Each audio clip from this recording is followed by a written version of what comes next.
নমস্কার বন্ধুরা, তোমরা তো অনেকে এঁচোড় চিংড়ি খেয়েছো। আজকের আমি মাংসের কিমা দিয়ে এঁচোড় করে দেখাবো। প্রথমে আমি কড়াই তেল দিলাম, তারপর গোটা গরম মশলা দিলাম, তেজপাতা, শুকনো লঙ্কা ফোড়ন দিলাম। দেওয়ার পরে আমি আগে থেকে আদা রসুন পেঁয়াজ পেস্ট করে রেখেছি, ওটা কড়াতে দিলাম। এরপর হলুদ গুঁড়ো, লঙ্কা গুঁড়ো, অল্প চিনি, একটু জিরে গুঁড়ো আর একটু লবণ দিলাম। দিয়ে কষাতে থাকলাম যতক্ষণ না মশলাটা থেকে তেল ছেড়ে দিলে মাংসের কিমা, আলু আর এঁচোড়গুলো দিয়ে আবার কষাতে থাকবো। কিছুক্ষণ কষানোর পরে আবার একটু ঢাকা দেব।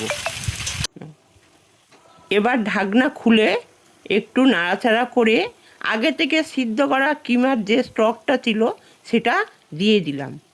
দিয়ে তারপর আবার ঢাকা দিয়ে দিলাম। 10 মিনিট ফোটানোর পর ঢাকনা খুলে একটু নেড়ে চেড়ে দিলাম। এরপরে একটু ঘি আর সানরাইজ শাহি গরম মশলা দিয়ে আবার ঢাকা দিয়ে দিলাম। তৈরি হয়ে গেল কিমা এঁচোড়। ভিডিওটা ভালো লাগলে অবশ্যই লাইক, কমেন্ট ও সাবস্ক্রাইব করে আমার পাশে থাকবেন।